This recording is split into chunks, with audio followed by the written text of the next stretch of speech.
اور میں آپ صلی اللہ علیہ وسلم کے گرد و پیش کی دیکھ بھال کیے لیتا ہوں۔ آپ صلی اللہ علیہ وسلم سو گئے اور آپ صلی اللہ علیہ وسلم کے گرد و پیش کی دیکھ بھال کے لیے نکلا۔ اچانک کیا دیکھتا ہوں، یہ حضرت ابو بکر صدیق رضی اللہ عنہ فرما رہے ہیں کہ اچانک کیا دیکھتا ہوں کہ ایک چرواہا اپنی بکریاں لیے چٹان کی جانب چلا آ رہا ہے۔ وہ بھی اس چٹان سے وہی چاہتا تھا جو ہم نے چاہا تھا۔ میں نے اس سے کہا، اے جوان، تم کس کے آدمی ہو؟ اس نے مکہ یا مدینہ کے کسی آدمی کا ذکر کیا۔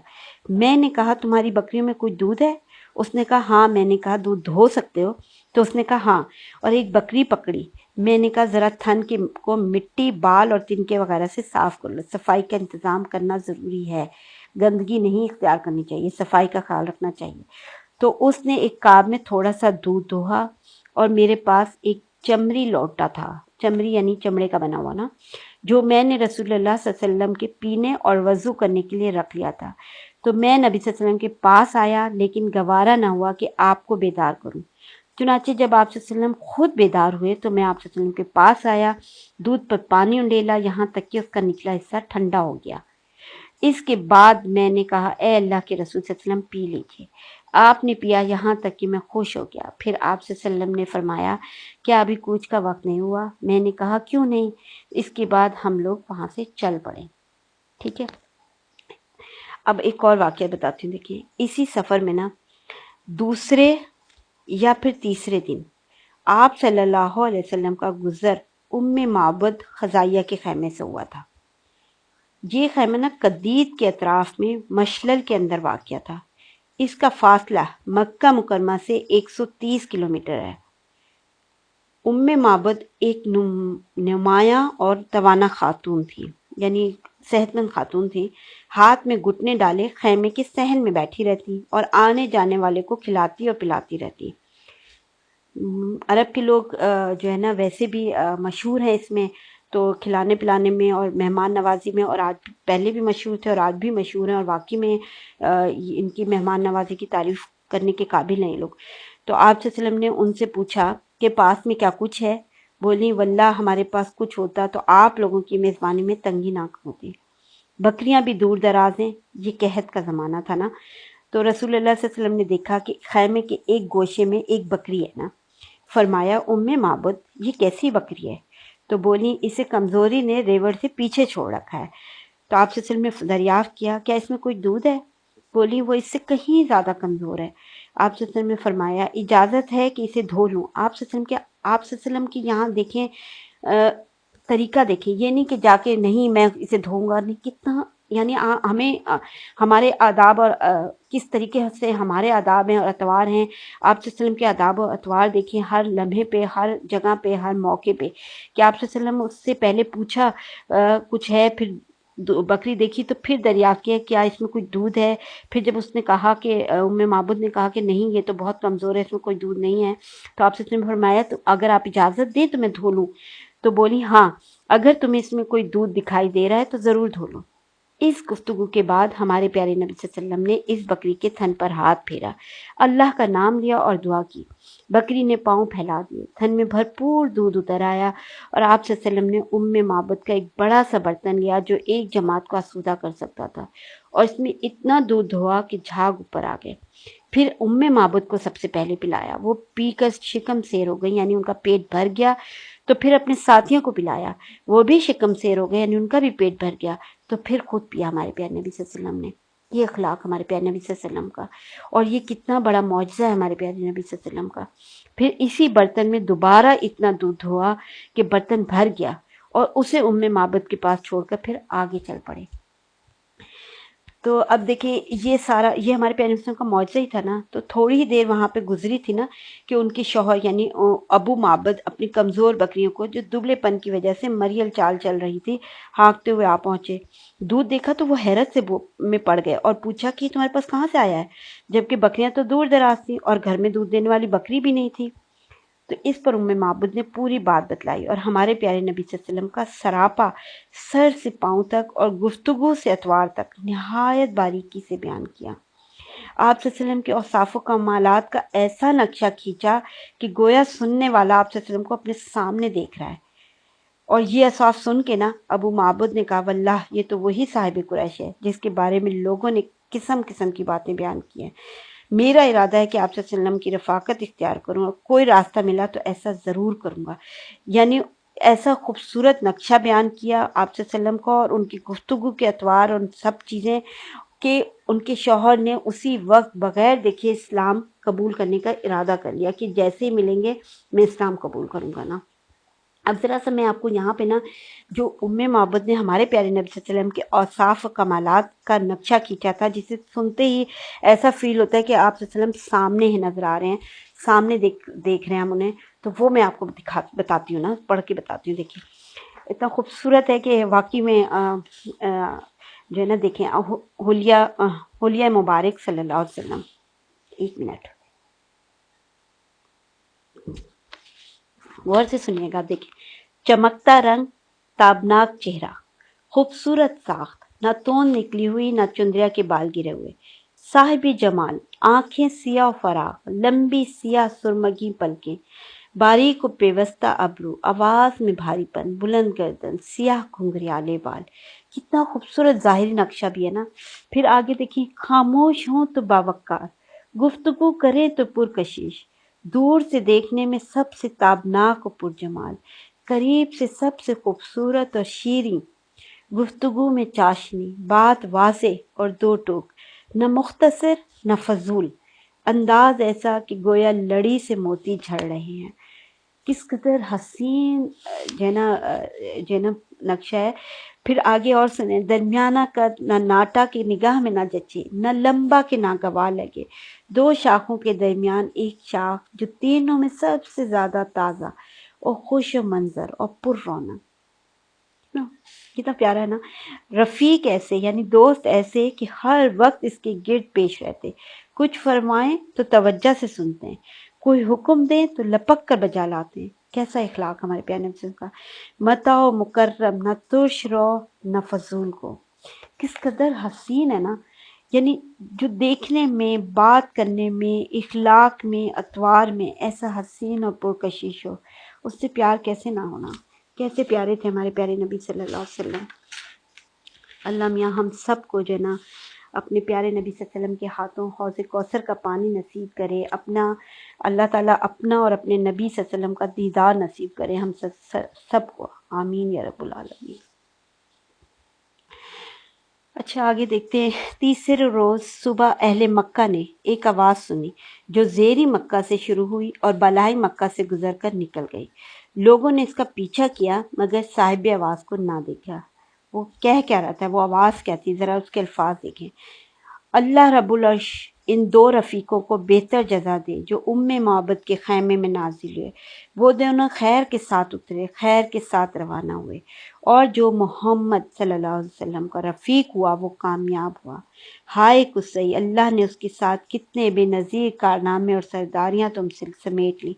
بنو کعب کو ان کی خاتون کی قیامگاہ اور مومنین کی نگہداشت کا پڑاؤ مبارک ہو. تم اپنی خاتون سے اس کی بکری اور برتن کے متعلق پوچھو تو تم خود بکری سے پوچھو گے تو وہ بھی شہادت دے گی. حضرت اسما رضی اللہ تعالیٰ عنہ کہتی ہیں نا کہ ہمیں معلوم نہیں تھا کہ رسول صلی اللہ علیہ وسلم نے کدھر کا رخ فرمایا ہے اس وقت، کہ ایک جن زیری مکہ سے اشار پڑتا ہوا آیا اور لوگ اس کے پیچھے پیچھے چل رہے تھے، اس کی آواز سن رہے تھے لیکن خود اسے نہیں دیکھ رہے تھے، یہاں تک کہ وہ بالائی مکہ سے نکل گیا. وہ کہتی ہیں کہ جب ہم نے اس کی بات سنی تو ہمیں معلوم ہوا کہ رسول صلی اللہ علیہ وسلم نے اس وقت کدھر کا رخ کیا ہوا ہے. دیکھیں ایک اور چیز، ایک اور واقعہ میں اس میں بتاتی ہوں آپ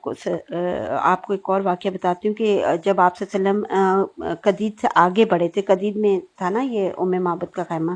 تو جب آپ صلی اللہ علیہ وسلم وہاں سے آگے بڑھے نا تو سراقہ بن مالک تھا ایک، اس نے قریش کے اعلان کردہ انعام کی لالچ میں اپنے گھوڑے پر بیٹھ کے آپ صلی اللہ علیہ وسلم اور حضرت ابوبکر صدیق رضی اللہ تعالیٰ عنہ کا پیچھا کیا تھا. اور اس واقعے کو نا خود سراقہ نے بیان کیا. اب وہ خود بتا رہا ہے اپنی زبان سے کہ اس نے کہا کہ وہ کہتا ہے کہ میں اپنی قوم بنی مدجل کی ایک مجلس میں بیٹھا تھا کہ اتنے میں ایک آدمی آ کر ہمارے پاس کھڑا ہوا اور ہم بیٹھے تھے. اس نے کہا اے سراقہ، میں نے ابھی ساحل کے پاس چند افراد دیکھے ہیں، میرا خیال ہے کہ یہ محمد صلی اللہ علیہ وسلم اور ان کے ساتھی ہیں. سراقہ کہتے ہیں کہ میں سمجھ گیا کہ یہ وہی لوگ ہیں، لیکن میں نے اس آدمی سے کہا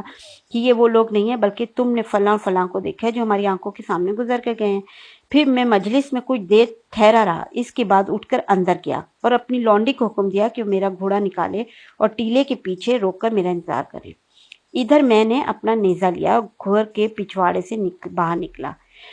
گھوڑے کے پاس پہنچا اور اس پر سوار ہو گیا۔ حسب معمول مجھے لے کر وہ دوڑ رہا تھا، یعنی پیچھا کر رہا تھا آپ صلی اللہ علیہ وسلم کا، یہ گھوڑے پہ بیٹھ کے۔ کہتا ہے کہ یہاں تک کہ میں ان کے قریب آ گیا، اس کے بعد گھوڑا مجھ سمیت پسلا، میں اس سے گر گیا۔ میں نے اٹھ کر ترکش کے ہاتھ کی طرف ہاتھ بڑھایا اور پانسے کا تیر نکال کر یہ جاننا چاہا کہ میں انہیں ضرر پہنچا سکوں گا یا نہیں، تو وہ تیر نکلا جو ناپسند تھا، لیکن میں نے تیر کی نافرمانی کی اور گھوڑے پر سوار ہو گیا۔ یہ شروع میں ہم نے لیکچرز جب اسٹارٹ ہوئے تھے تب سارا بتایا تھا نا، عرب کے لوگوں کا تیر پہ کیا بیلیف تھا اور کس طریقے سے وہ کرتے تھے۔ تو وہ مجھے لے کر دوڑنے لگا، یہاں تک کہ جب میں رسول صلی اللہ علیہ وسلم کی قرات سن رہا تھا، ابو بکر صدیق رضی اللہ عنہ بار بار مڑ کر دیکھ رہے تھے، یعنی گھوڑا جو ہے نا پسل کے گرا تھا اور تیر نکال کے اس نے چیک کیا، اس کو لگا کہ ناپسند تیر ہے، لیکن پھر بھی وہ گھوڑے پہ سوار ہوا، دوبارہ گھوڑے پہ سوار ہو کے اتنے قریب پہنچ گیا کہ ہمارے پیارے نبی صلی اللہ علیہ وسلم کی قرات کی آواز سنائی دے رہی تھی، اور حضرت ابو بکر صدیق رضی اللہ عنہ مڑ کر دیکھ رہے تھے، لیکن ہمارے پیارے نبی صلی اللہ علیہ وسلم التفات نہیں فرما رہے تھے۔ تو اس نے کہتا ہے کہ جب میں ان کے اتنے قریب پہنچ گیا تو میرے گھوڑے کے اگلے دونوں پاؤں زمین میں دھنس گئے، یہاں تک کہ گھٹنوں تک جا پہنچے، اور میں اس سے گر گیا۔ پھر میں نے اسے ڈانٹا تو اس نے اٹھنا چاہا، لیکن وہ اپنے پاؤں بامشکل نکال سکا۔ بہرحال جب وہ سیدھا کھڑا ہوا تو اس کے پاؤں کے نشان سے آسمان کی طرف دھوئیں جیسا غبار اڑ رہا تھا۔ میں نے پھر پانسے کے تیر سے قسمت معلوم کی، پھر وہی تیر نکلا جو ناپسند تھا۔ تو کہتا ہے کہ اس پر مجھے زبردست رعب طاری ہو گیا، مجھے یقین ہو گیا کہ ان کا معاملہ غالب آ کر رہے گا، یعنی ہمارے پیارے نبی صلی اللہ علیہ وسلم کا۔ تو اس وقت اس نے کہتا ہے کہ میں نے اپنی امان کی پکار لگائی اس وقت جو ہے نا، اس کے بعد میں نے امان کے ساتھ انہیں پکارا تو وہ لوگ ٹھہر گئے، اور میں اپنے گھوڑے پر سوار ہو کے پھر ان کے پاس پہنچا۔ میں نے آپ صلی اللہ علیہ وسلم سے کہا کہ آپ صلی اللہ علیہ وسلم کی قوم نے آپ صلی اللہ علیہ وسلم کے بدلے دیت کا انعام رکھا ہے، یعنی 100 اونٹ رکھے ہوئے نا، 100 اونٹ دونوں کے بدلے رکھے ہوئے تھے۔ ساتھ ہی میں نے لوگوں کے عزائم سے آپ صلی اللہ علیہ وسلم کو آگاہ بھی کیا کہ وہ لوگ آپ کا پیچھا کر رہے ہیں، ڈھونڈ رہے ہیں، تو توشہ اور ساز و سامان کی بھی پیشکش کی کہ جو اس کے پاس تھے، مگر کہتے ہیں کہ انہوں نے میرا کوئی سامان نہیں لیا، نہ مجھ سے کوئی سوال کیا، صرف اتنا کہا ہمارے پیارے نبی صلی اللہ علیہ وسلم نے کہ ہمارے متعلق رازداری برتنا۔ تو کہتے ہیں کہ میں نے آپ صلی اللہ علیہ وسلم سے گزارش کی کہ آپ صلی اللہ علیہ وسلم مجھے پروانہ امن لکھ دیں۔ آپ صلی اللہ علیہ وسلم نے عامر بن فہیرہ کو حکم دیا، وہ بھی تھے نا ان کے ساتھ، تو انہوں نے چمڑے کے ایک ٹکڑے پر لکھ کر میرے حوالے کر دیا۔ پھر رسول اللہ صلی اللہ علیہ وسلم آگے بڑھ گئے۔ اس واقعے کو نا خود ہمارے حضرت ابو بکر صدیق رضی اللہ عنہ نے بھی ایک جگہ روایت کیا، ان کا بیان ہے کہ ہم لوگ روانہ ہوئے تھے نا تو قوم ہماری تلاش میں تھی، مگر سراقہ بن مالک کے سوا جو اپنے گھوڑے پر آیا تھا ہمیں کوئی نہ پا سکا تھا، اور میں نے کہا تھا اے اللہ کے رسول، یہ پیچھے کرنے والا ہمیں آ لینا چاہتا ہے، تو اس پر آپ صلی اللہ علیہ وسلم نے فرمایا تھا غم نہ کرو، اللہ ہمارے ساتھ ہے۔ تو یہ اللہ تعالیٰ کا ساتھ تھا ہمارے پیارے نبی صلی اللہ علیہ وسلم کے ساتھ۔ بہرحال سراقہ واپس ہوا تھا نا، جب یہ واقعہ ہوا تو سراقہ کہتے ہیں کہ جب وہ واپس ہوا تو دیکھا کہ لوگ تلاش میں سرگردہ ہیں، کہنے لگا ادھر کھوج خبر لے چکا ہوں، یہاں تمہارا جو کام تھا کیا جا چکا ہے۔ اس طرح اس نے لوگوں کو واپس لے گیا تھا، وہ لوگوں کو، یعنی آپ دیکھیں کہ دن کے شروع میں تو چڑھا آ رہا تھا اور آخر میں کیا ہوا تھا کہ وہ پاسبان بن گیا تھا۔ تو یہ تھا واقعات۔ ایک اور واقعہ اس میں یہ ہے کہ راستے میں ہمارے پیارے نبی صلی اللہ علیہ وسلم کو بریدہ بن حصیب اسلمی بھی ملے تھے، ان کے ساتھ تقریباً 80 گھرانے تھے، سب سمیت مسلمان ہو گئے تھے، اور ہمارے پیارے نبی صلی اللہ علیہ وسلم نے عشاء کی نماز پڑھی تھی تو سب نے آپ کے پیچھے نماز پڑھی تھی۔ بریدہ اپنی ہی قوم کی سرزمین میں پھر قیام پذیر رہے تھے، اور احد کے بعد رسول صلی اللہ علیہ وسلم کی خدمت میں تشریف لائے تھے۔ اور ایک اور ہے کہ مقام ارج میں آپ صلی اللہ علیہ وسلم کا گزر ابو تمیم اوس بن حجر اسلمی کے پاس سے ہوا تھا۔ اس وقت جو ہے نا بعض اونٹوں کے تھکنے کی وجہ سے آپ صلی اللہ علیہ وسلم اور حضرت ابو بکر صدیق رضی اللہ تعالیٰ عنہ ایک ہی اونٹ پر تھے، اور اوس نے اپنا ایک اونٹ دیا تھا اور اپنے غلام مسعود بن حنیدہ کو ساتھ کر دیا تھا، اور اسے کہا تھا جو محفوظ راستہ تم کو معلوم ہو ان سے ان کو لے جاؤ اور ان کا ساتھ نہ چھوڑنا۔ چنانچہ وہ ساتھ لے کر راستہ چلا تھا اور مدینہ تک آپ صلی اللہ علیہ وسلم کا ہم رکاب رہا تھا۔ یہ جو ابو تمیم اوس بن حجر اسلمی تھا نا، جس نے یعنی غلام پیش کیا تھا اپنا، یہ رسول صلی اللہ علیہ وسلم کے مدینہ آ جانے کے بعد اسلام قبول کر لیا تھا انہوں نے، اور مگر عرض ہی میں سکونت پذیر رہے تھے۔ اچھا، اس سفر میں نا ابو بکر صدیق رضی اللہ تعالیٰ عنہ کا جو طریقہ تھا نا، وہ یہ تھا کہ وہ نبی صلی اللہ علیہ وسلم کے ردیف رہا کرتے تھے، یعنی سواری پر نا ہمارے پیارے نبی صلی اللہ علیہ وسلم کے نا پیچھے بیٹھا کرتے تھے۔ کسی آدمی سے سابقہ پڑتا تھا نا تو حضرت ابو بکر صدیق رضی اللہ عنہ سے پوچھتا کہ یہ آپ کے آگے کون ہے، تو حضرت ابو بکر صدیق رضی اللہ عنہ اس کو بڑا لطیف سا جواب دیتے تھے، فرماتے تھے کہ یہ آدمی مجھے راستہ بتاتا ہے۔ اس سے سمجھنے والا تو سمجھتا تھا کہ وہ یہی راستہ مراد لے رہے ہیں، لیکن جبکہ حضرت ابو بکر صدیق رضی اللہ عنہ خیر کا راستہ مراد لیتے تھے اس سے نا۔ تو یہ ایک وہ کیا۔ اچھا، اس کے بعد یہ ہے کہ ہاں، راستے میں نا ایک بطن بن ریم کے اندر نبی صلی اللہ علیہ وسلم کو حضرت زبیر بن عوام رضی اللہ تعالیٰ عنہ بھی ملے تھے۔ یہ مسلمانوں کے ایک تجارت پیشہ گروہ کے ساتھ ملک شام سے واپس آ رہے تھے، اور حضرت زبیر رضی اللہ تعالیٰ عنہ نے رسول اللہ صلی اللہ علیہ وسلم اور حضرت ابو بکر صدیق رضی اللہ عنہ کو سفید پارچہ جات پیش کیے تھے۔ اچھا، اب جو ہے نا قبا میں کیسے پہنچے تھے، تو وہاں پہ آتے ہیں۔ اب دیکھیں، سوموار 8 ربیع الاول 14 نبوت 1 ہجری 23 ستمبر 622 عیسوی کو رسول اللہ صلی اللہ علیہ وسلم قبا میں وارد ہوئے۔ اب اس دن ہمارے پیارے نبی صلی اللہ علیہ وسلم کی عمر بغیر کسی کمی بیشی کے ٹھیک 53 سال تھی۔ جو لوگ آپ صلی اللہ علیہ وسلم کی نبوت کا آغاز 9 ربیع الاول 4 ہجری عام الفیل سے مانتے ہیں، ان کے قول کے مطابق آپ صلی اللہ علیہ وسلم کی نبوت کو ٹھیک 13 سال پورے ہوئے تھے، اور وہ لوگ جو آپ صلی اللہ علیہ وسلم کی نبوت کا آغاز رمضان 41 عام الفیل سے مانتے ہیں، ان کے قول کے مطابق 12 سال 5 مہینے 18 دن یا 22 دن ہوئے تھے۔ ٹھیک ہے، اب حضرت عروہ بن زبیر رضی اللہ تعالیٰ عنہ کا بیان ہے کہ مدینہ کے مسلمانوں نے مکہ سے رسول صلی اللہ علیہ وسلم کی روانگی کی خبر سن لی تھی، اس لیے لوگ روزانہ صبح ہی صبح ہیرا کی طرف نکل جاتے تھے اور آپ صلی اللہ علیہ وسلم کی راہ تکتے رہتے۔ جب دوپہر کو دھوپ سخت ہو جاتی تو واپس پلٹ آتے۔ تو ایک روز کیا ہوا کہ نا طویل انتظار کے بعد واپس پلٹ کے لوگ اپنے اپنے گھروں کو پہنچ چکے تھے کہ ایک یہودی اپنے کسی ٹیلے پر کچھ دیکھنے کے لیے چڑھا۔ کیا دیکھتا ہے کہ رسول اللہ صلی اللہ علیہ وسلم اور آپ صلی اللہ علیہ وسلم کے رفقا سفید کپڑوں میں ملبوس، جن سے چاندنی چھٹک رہی تھی، تشریف لا رہے ہیں۔ اس نے بے خود ہو کر نہایت بلند آواز سے کہا، عرب کے لوگوں، یہ رہا تمہارا نصیب جس کا تم انتظار کر رہے تھے۔ بس یہ سننا تھا کہ یہ سنتے ہی مسلمان ہتھیار اٹھا اٹھا کر استقبال کے لیے نکل پڑے، اور نبی اکرم صلی اللہ علیہ وسلم کی تشریف آوری پر مارے خوشی کے شور برپا ہو گیا۔ تکبیر سنی گئی، لوگوں نے فوراً ہیرا کا رخ کیا اور وہیں پر آپ صلی اللہ علیہ وسلم سے ملاقات کی۔ پھر آپ صلی اللہ علیہ وسلم داہنی جانب مڑ گئے اور قبا میں بنی عمرو بن عوف میں قیام فرمایا۔ یہ دوشنبہ کا دن تھا اور ربیع الاول کا مہینہ تھا۔ ابو بکر صدیق رضی اللہ تعالیٰ عنہ آنے والوں کے استقبال کے لیے کھڑے تھے اور ہمارے پیارے نبی صلی اللہ علیہ وسلم چپ چاپ بیٹھے تھے۔ انصار کے جو لوگ آتے جنہوں نے ہمارے پیارے نبی صلی اللہ علیہ وسلم کو دیکھا نہ تھا، وہ سیدھے حضرت ابو بکر صدیق رضی اللہ عنہ کو سلام کرتے، یہاں تک کہ رسول اللہ صلی اللہ علیہ وسلم پہ دھوپ آ گئی اور ابو بکر صدیق رضی اللہ عنہ نے چادر تان کر آپ صلی اللہ علیہ وسلم کو سایہ کیا۔ تب لوگوں نے پہچانا کہ یہ رسول اللہ صلی اللہ علیہ وسلم ہے، یعنی سایہ کر کے انہوں نے احساس دلایا کہ یہ رسول اللہ صلی اللہ علیہ وسلم ہے نا۔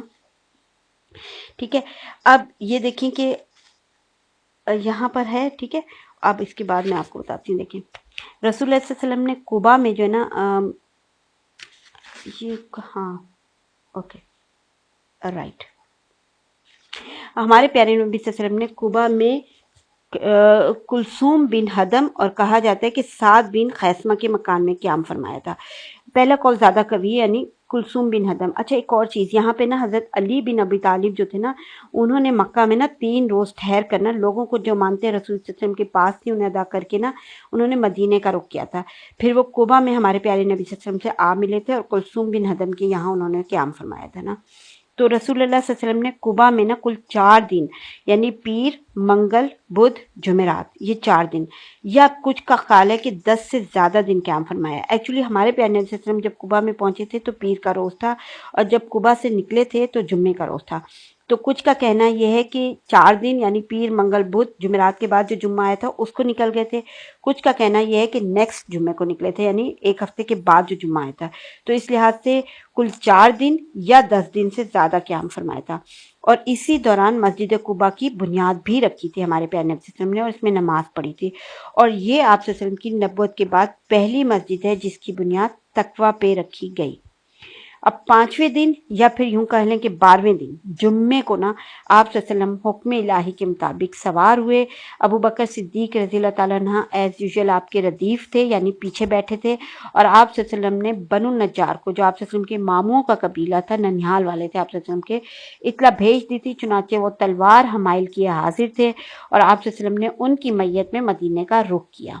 بنو سالم بن اوف کی آبادی میں پہنچے، جمعے کے روز نکلے تھے، تو جب صبح نکلے تو بنو سالم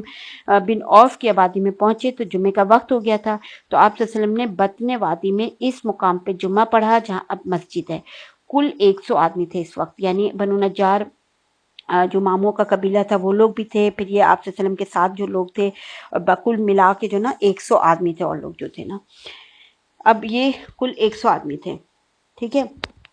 جمعے کے بعد نبی صلی اللہ علیہ وسلم نماز پڑھنے کے بعد مدینہ تشریف لے گئے، اور اسی دن سے اس شہر کا نام یثرب کے بجائے مدینہ الرسول، شہر رسول پڑ گیا۔ بیسیکلی مدینہ کے معنی تو شہر کے ہیں نا، مدینہ تو شہر کو کہا جاتا ہے، اور ہم لوگ اسے مدینہ المنورہ یا مدینہ النبی کہتے ہیں، یعنی نبی کا شہر، ہمارے پیارے نبی صلی اللہ علیہ وسلم کا شہر، پہلے اس کا نام یثرب تھا نا۔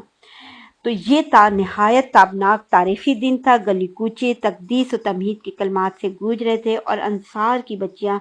خوشی و مسرت سے ان اشعار کے نغمے بکھیر رہی تھیں جو ہم نے سب نے سنے ہوئے ہیں، طلع البدر علینا من ثنیات الوداع۔ ان اشعار کے میننگ ذرا سے میں آپ کو بتاتی ہوں۔ اس کے میننگ یہ تھے کہ ہم پر مدینہ کے اطراف سے 14ویں کا چاند طلوع ہوا،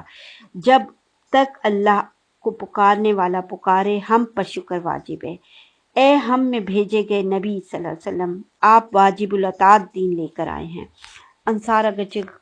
جو ہے نا بڑے دولت مند نہیں تھے، لیکن ہر ایک کی یہی آرزو تھی کہ رسول اللہ صلی اللہ علیہ وسلم اس کے یہاں قیام فرمائیں۔ چنانچہ آپ صلی اللہ علیہ وسلم انصار کے جس مکان یا محلے سے گزرتے، وہاں کے لوگ آپ صلی اللہ علیہ وسلم کی اونٹنی کی نکیل پکڑ لیتے اور عرض کرتے کہ تشریف لائیے،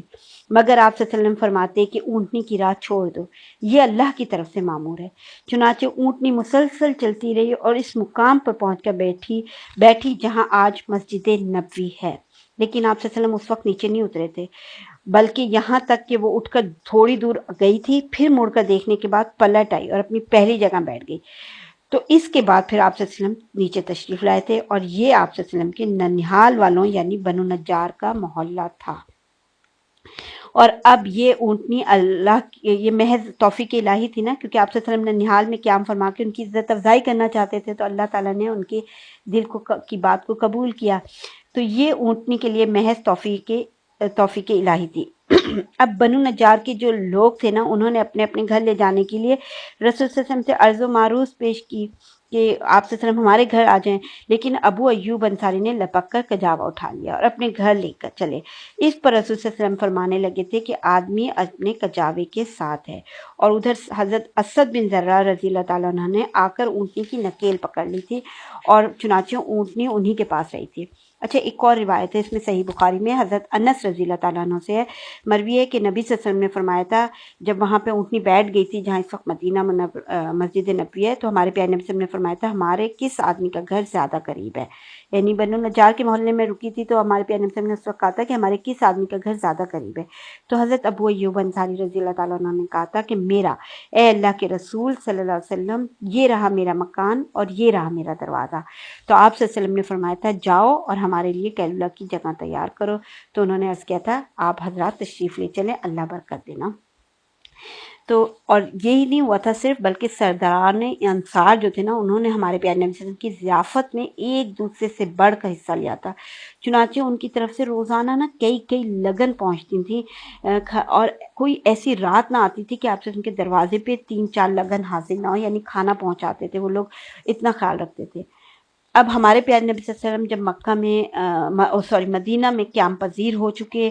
تو ہمارے پیارے نبی صلی اللہ علیہ وسلم نے زید بن حارثہ اور ابو رافع کو مکہ بھیجا،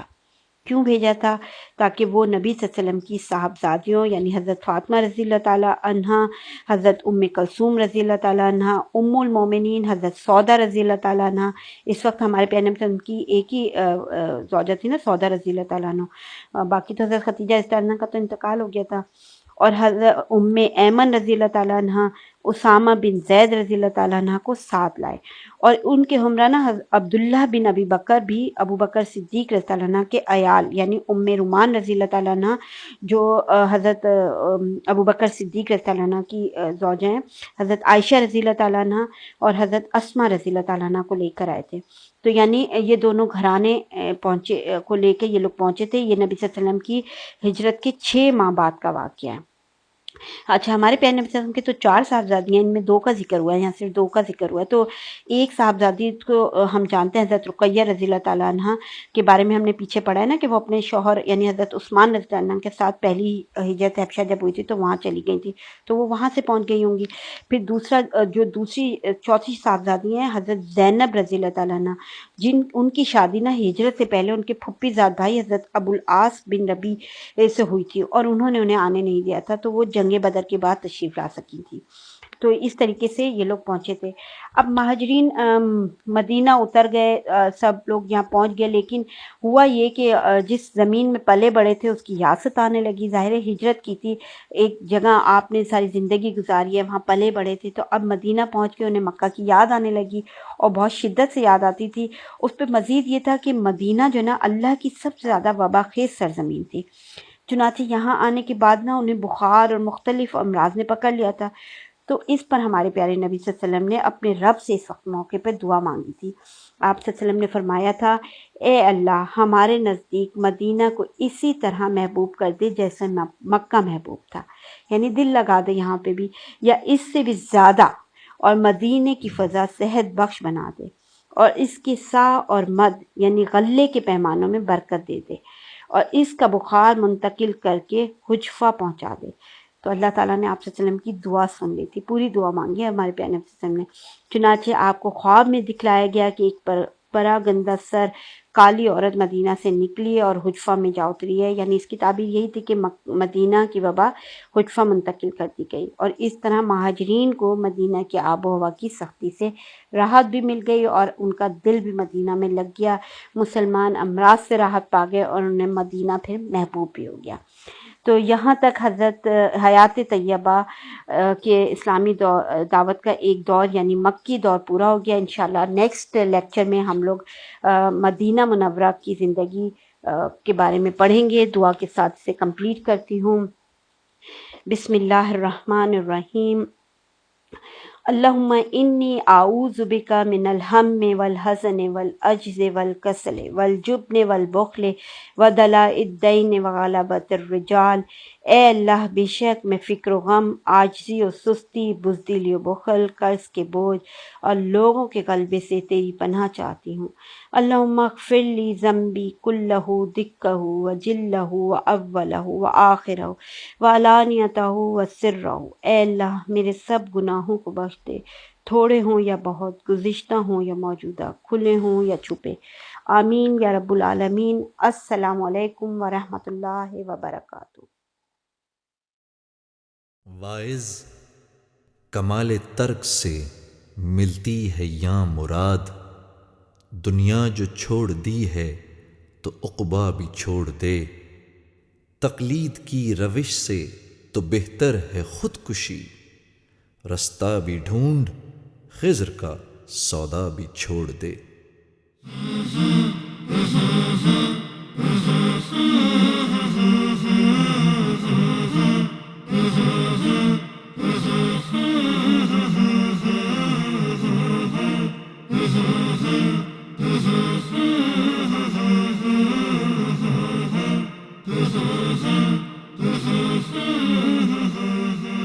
محمد کا روضہ قریب آ رہا ہے، بلندی پہ اپنا نصیب آ رہا ہے۔ محمد کا روضہ قریب آ رہا ہے، بلندی پہ اپنا نصیب آ رہا ہے۔ فرشتوں یہ دے دو پیغام ان کو، خبر جا کے دے دو ان کو، فرشتوں کے خادم تمہارا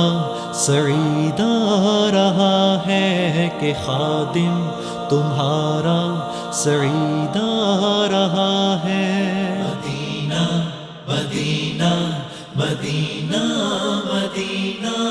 بڑا لطف دیتا ہے نام مدینہ، مدینہ مدینہ مدینہ مدینہ بڑا لطف دیتا ہے نام مدینہ۔ وفا تم نہ دیکھو کہ ہرگز کسی میں، زمانہ وہ ایسا قریب آ رہا ہے، حفاظت کرو اپنے ایمان و دین کی، زمانہ وہ ایسا عجیب آ رہا ہے، محمد کا روضہ قریب آ رہا ہے،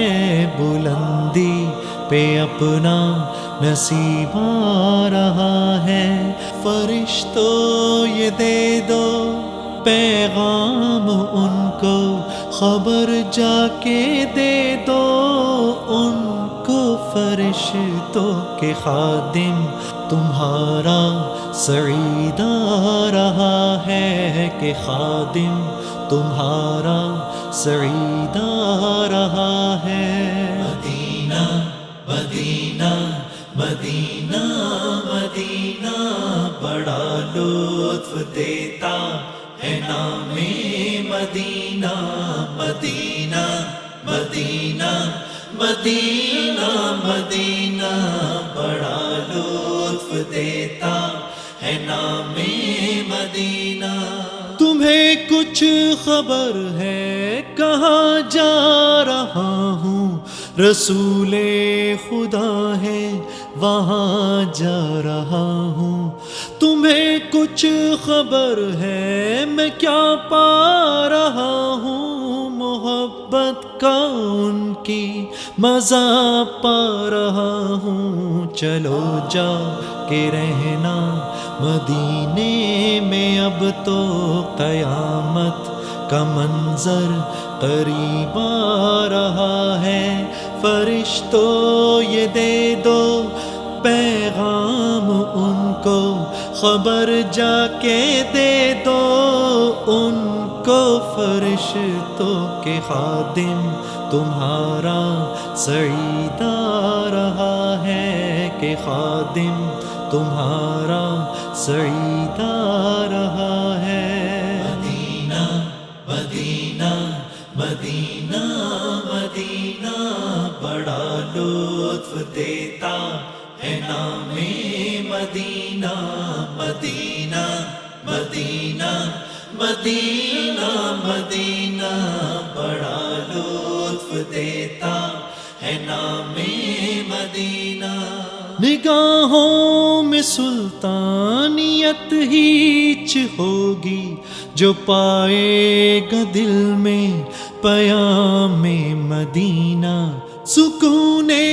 جہاں تم کہاں ڈھونڈتے ہو،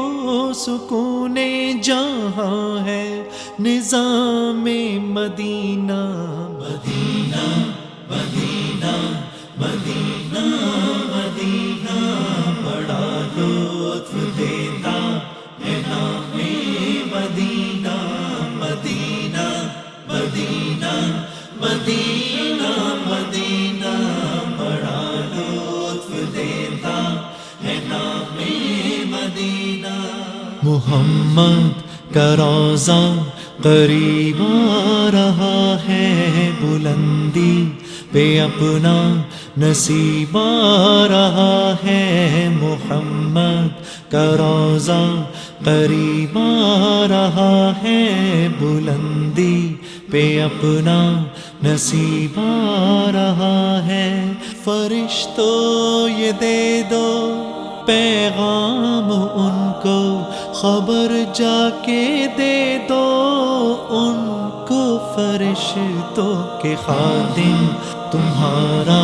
سعید آ رہا ہے، کہ خادم تمہارا سعید آ رہا ہے۔ مدینہ مدینہ مدینہ